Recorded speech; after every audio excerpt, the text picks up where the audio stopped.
Hello, people of the internet. Welcome to the special report, your news reviews program about geek gaming culture on the internet. Coming up in the show today, the woman who was responsible for exposing the ESA Doxxing document that was readily available on their website is now getting attacked in the media for being a quote alt-right conspiracy theorist. This is because she actually did her job. And Allison Pregler, Obscurus Lupa, has said a few tweets in which might expose more than what she thought she would have about herself and about why we might not be able to trust her anymore, and what I'm now calling Change the Channel 2.0. My name is Eddie Shadow. All of this and the OCRemix Track of the day is coming your way right about now. The Entertainment Software Association, or ESA, one of the highest, if not the only governing video game bodies around, has found themselves in a lot of hot water after video journalist Sophia Norwitz, formerly of Niche Gamer, found on the E3 website the documentation of what was titled as just Registered Media List. On it was the names and personal information, like phone numbers, addresses, and emails, of over 2,000 members of the press that attended E3 2019 on a spreadsheet that was downloaded once you clicked the link that was titled Registered Media List. This was an extremely public part of the site that anyone could have accessed without a password, which was proven to be true with her second video on this matter, where she went into detail about the timeline in which she had informed the ESA via email and telephone about what she found before going public, but to no response from them, at least not initially. The ESA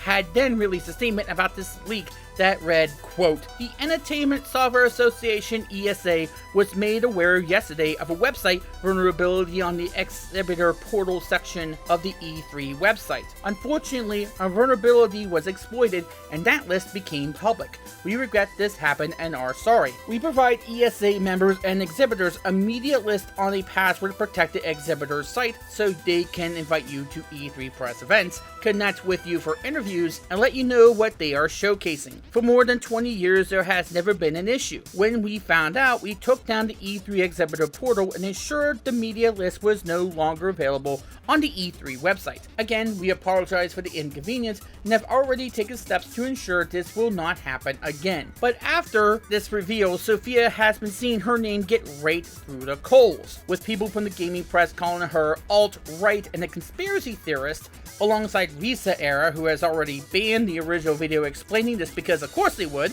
And by the way, that original video will be linked in the description below this video. They had accused her of not doing enough to contain the leaks, and as I said, they called her alt-right and a conspiracy theorist because of her reporting on a failed Kickstarter campaign from controversial authoritarian feminist game developer Zoe Quinn. Yes, that Zoe Quinn. But she has stayed strong and has continued to report on the story with dignity and respect, especially when GamesIndustry.biz found out that this was not the only time such an archive was mismanaged. The personal info of E3 attendees from 2004 and 2006 were also made readily available on the site, and this most recent incident in 2019 has been known for as long as February to have been non-password protected, as assuming it was password protected to begin with. And in reality, this is something that Sophia should be doing, and shame on the people who are in fact calling her out. Because here's the truth on the matter. She did try to contain the story to the best of her ability, and it was only when the ESA quietly pulled the document and link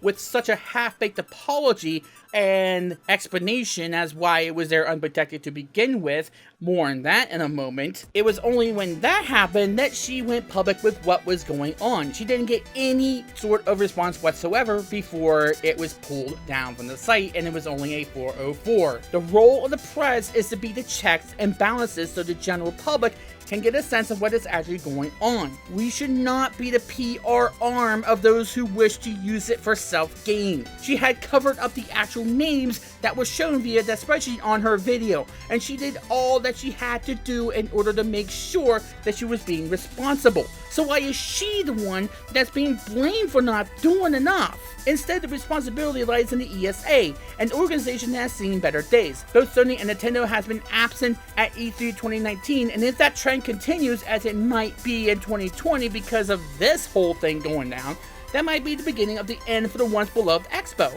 and maybe for the ESA if they do not fess up and become clean about this not being handled correctly. This is their responsibility. They were the ones who didn't do enough to keep this private. This was on a public site with no password, despite them saying this was a data breach, and at least 2 people in a media outlet who had said that these were just waiting for someone to do whatever they wanted to do with them.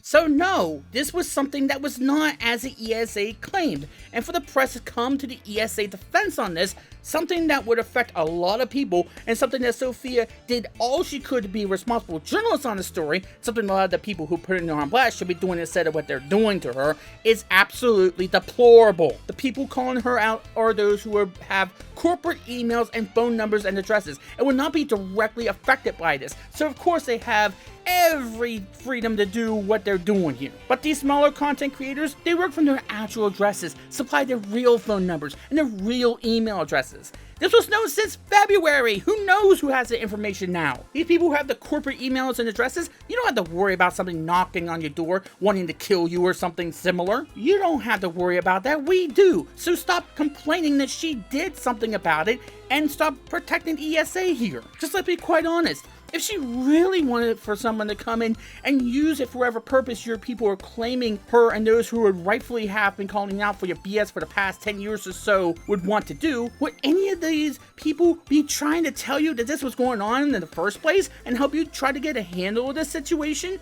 Would she have gone through all that trouble and all those near sleepless nights to contact the ESA to tell them about this problem? That's why I don't believe the ESA when they say this was a data breach and this was a password protected document. The hell it was. Why would she contact the ESA in 2 different ways to tell them that this was even a thing if this was a data breach? No, this was not, period. This was laziness because they knew about it since February and decided to keep it hush-hush until they were told, and now they're mad that someone revealed it. But we are seeing the press come to ESA defense because of course they are, and calling Sophia every hysterical name in the book. And one has to wonder why. No, actually, scratch that, we know why. It's because we are now seeing that the ESA has still a lot of power in the industry. And if the press doesn't play ball with the ESA, who's to say if they will get those flashy press badges at next year's E3? They seemingly have no choice but to play ball if they want to get those tasty treats and swag bags. This is not about protecting anyone's well-being, but rather to protect an organization that treats them right as long as they return the favor of scratching their backs. This is showing a lot about how the press sees the ESA and how the ESA sees themselves. And this is shameful that these kinds of attacks where the lowest hanging fruit of labels are able to be used, and those that follow these outlets readily eat up their version of what's actually happened, continue to be allowed. The media needs to do its damn job and call out the body that allowed this to happen to begin with, not the person who told you about it, because she did her damn job. She did not upload a document. She did all she could to inform people and be the check and balance. You're not doing your job as a journalist unless you're pissing somebody off. Perhaps you should do that instead of revealing things about yourself that you might not want revealed about yourselves. And to Sophia, good job to reporting on this, and I hope you continue to do that. I'm thankful that she is being strong in the face of this kind of attack that is only being used to silence her and protect their own corporate interest. We need more journalists like her in the world.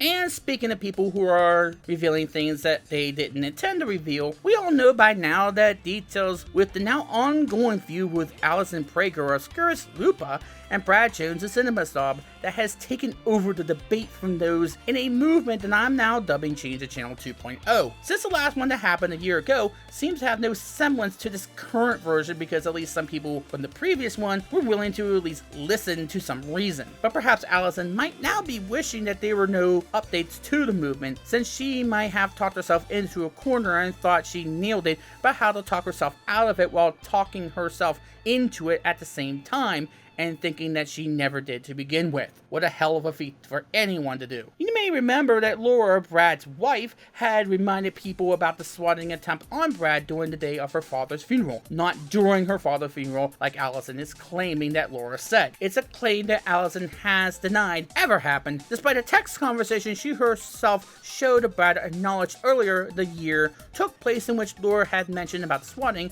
and Allison being sympathetic to her until the accusation came about, and that's when the shutdown happened. It's confusing in and of itself as to what she's claiming Brad made up, either whether or not Changina was involved in the whole thing or whether or not it happened to begin with. But recently, she has also been angry at Brad for, in addition to being responsible for Beats and the Clouds in the Sky and New Jersey New Jersey, making a reference to the now infamous Applebee's reference she made in his recent Another Cinema Snob movie, which pokes fun for the ordeal in of itself and seemingly doesn't pick a side. But in a rare instance of omission from her and a bit of a lack of self-awareness, she might have shown her hand. In a tweet thread, she goes on to state, quote, "Can we just talk about the Applebee's thing for a minute, just like a quick rundown? The point of that story was never Applebee's. The story was about how, despite being told at the beginning of the day the crew would be leaving early and therefore they should be prepared for other transportation, Doug told no one and added them to a massive list of unnecessary problems.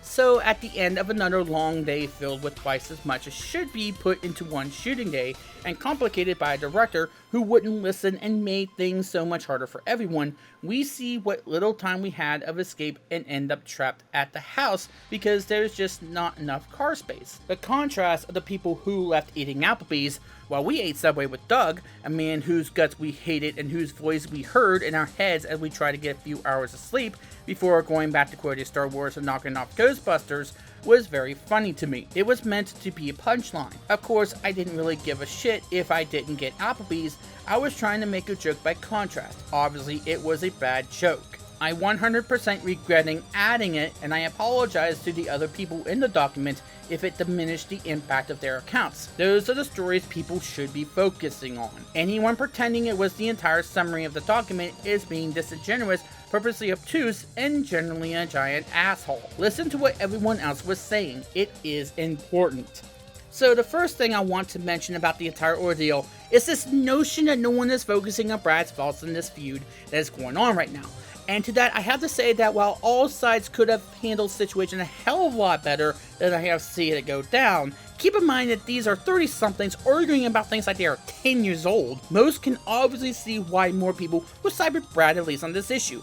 Neither the Facebook claim nor the text messages cited Allison or the named brand people involved in CTC 2.0 directly. There's no captcha to who can say they are a part of a hashtag movement, as we have seen countless times in the past few years. All you have to do is to let the words come out of your mouth. And I don't think Brad should have deleted the claim about CTC gloating over this wanting in Facebook groups. Perhaps he believed it could have been phrased better to show that it might have been random people saying that they were involved, and because most of that would celebrate such an abhorrent and stupid thing, would at least say that they are on Allison's side into this entire ordeal, it's easy to assume that they would actually be members without the need for verification on that point.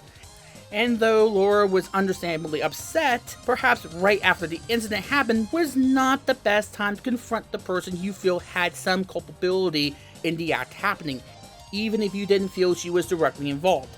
Of course, it's saying that they should be called out for possible fabrication of the ordeal going down at all is the heart of why any of the feud is happening to begin with. And this is all because this omission that Allison did not tell us the entire story makes it extremely possible that other things could be questioned. Yes, you could say that it is a small thing, it wasn't all about where they went for food or anything else, and it had more to do with not planning properly for the scenario that befell them that day, something that we all have called the Channel Awesome conglomerate out on a number of occasions. The fact of the matter is that this shows that she did not tell us everything that happened, and thus there is suspicion as to what else was left out. Those that might have read that in the actual document could have called out that it was rather petty and it wasn't something that she felt should have been left out. So why was it left out to begin with? There was a full year in which this was left alone, and most of that year she was angry that Brad had quote-unquote dismissed the entire ordeal with the infamous Applebee's quote. So she had a lot of time in between in order to bring this up and to set the record straight. Why did it take that long?